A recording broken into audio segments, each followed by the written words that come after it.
Marie Antoinette, Queen of France. Marie Antoinette, did you somehow forget? Or perhaps it was you never knew the role of a queen. You were only 14 when obliged to bid Austria adieu.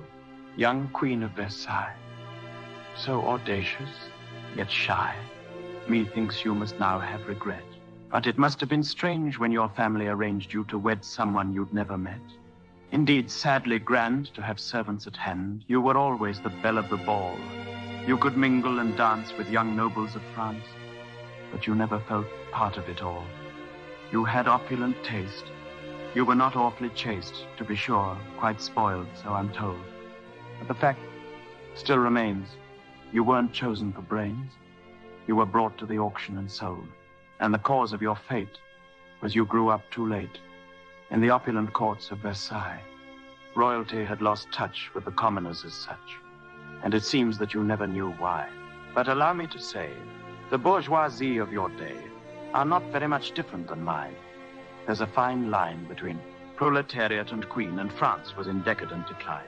Furthermore, Antoinette, now with France deep in debt and the people could not buy their bread, opulence was detested, so methinks your words rested when you said, let them eat cake instead.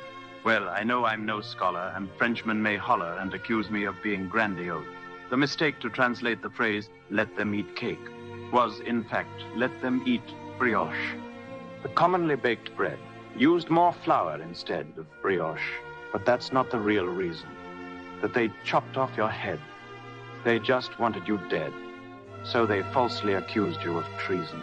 Well, I've read tales of old, and strange stories are told. How you still haunt the halls of Versailles. And I sense you have borne all the hate and the scorn. All these hundreds of years that's gone by. And I want you to know, I feel burden of soul. And I pray that your spirit is freed from the bondage and fears that you felt all these years.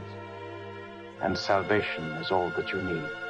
So, I wrote this for you, and I'll bid you adieu, and say, Marie Antoinette, Dieu vous aime. November 29th, 2021, Roger Fruchet.